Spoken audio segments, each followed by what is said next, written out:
you know, in terms of management, because they decided to go to China and earn a lot of money, coaching Shanghai, SIPG. But the story coming out of China, coming out of that side of the world today, is Andre Villas-Boas is actually going to participate in the 2018 Dakar Rally. Yes, you heard me right. I'm not even, it's not a joke, April Fool, whatever. Andre Villas-Boas, Dakar Rally. I mean, it's so strange because normally you hear sportsmen going from one sport to the connection. other. A lot of times they're related. We saw Fernando Alonso doing the Indianapolis race from Formula 1. There's a bit of connection. This is totally. You know what even makes it apart. strange? It says it's making his lifelong ambition to not just to be a spectator, to participate. Wow.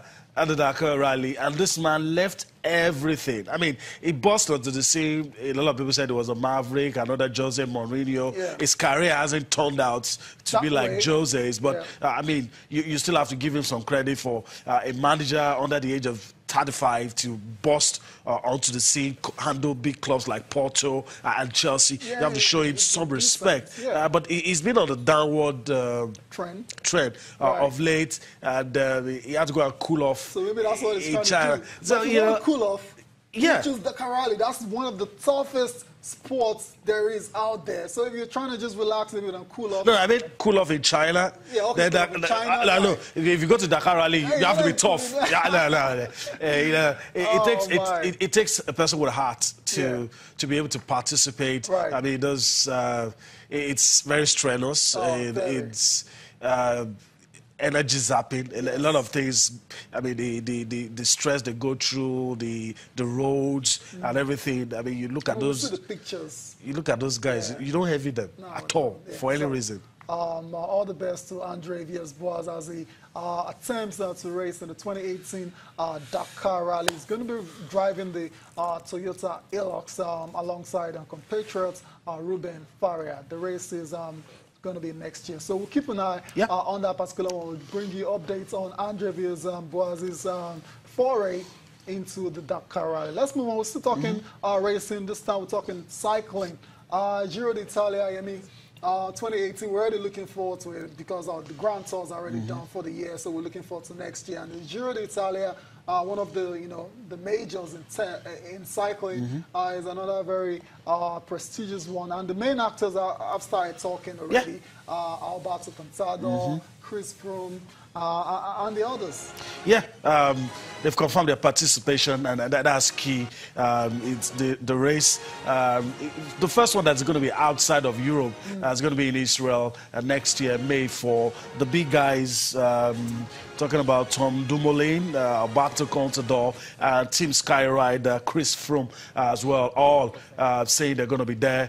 Talking about this one, the big event, and they've confirmed their participation, and they're trying to let us know that it's not going because it's going to be outside of Europe. Nothing's going to, be taken away from this tournament. Let's listen to these key guys, what they have to say about the Giro d'Italia, first one outside of Europe. I think it could be a climb for me if I just lose another 10 kilos now. No, it's definitely hard. I think it's just as hard as last year, but then without as much time trial kilometers. So that's going to make it more difficult, maybe even than last year. But yeah, I like the course. I like the change of rhythm every time, and it's looking good.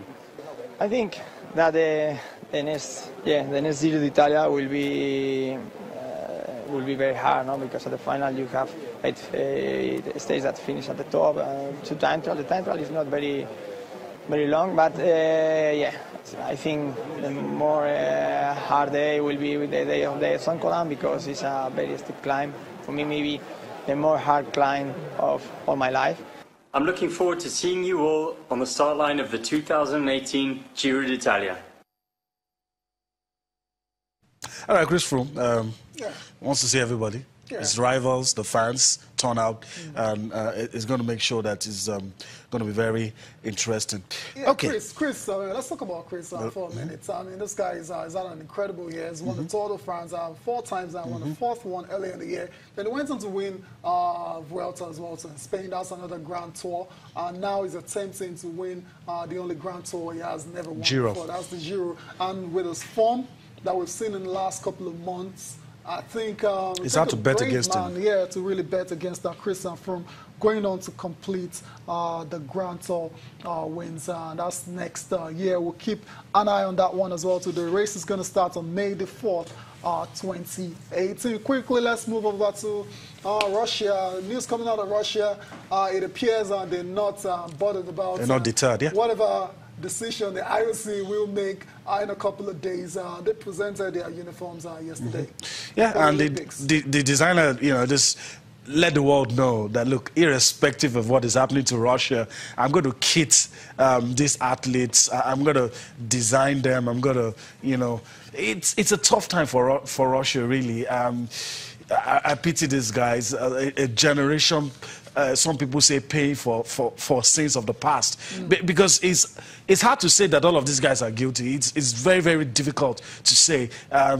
Yes, it's the focus is on them. The scrutiny is 10 times higher than for any other. And if any Russian athlete gets past the scrutiny, he or she must really, really be clean. And for these guys, just like they did for the Olympics, if you don't allow us to compete, Russia is big enough, we'll compete against ourselves. So if you say we are not going to allow us to go to Pyeongchang, okay, we have a lot of snow in Russia, we'll just gather ourselves. Of course, like we did the other time. Yeah. So it's up to you.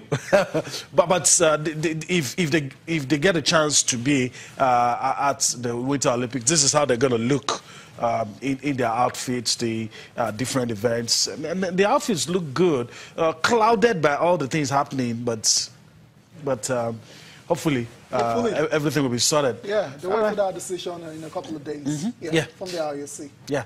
All right, so we go on a break, and when we return, still so much for you on Sports This Morning.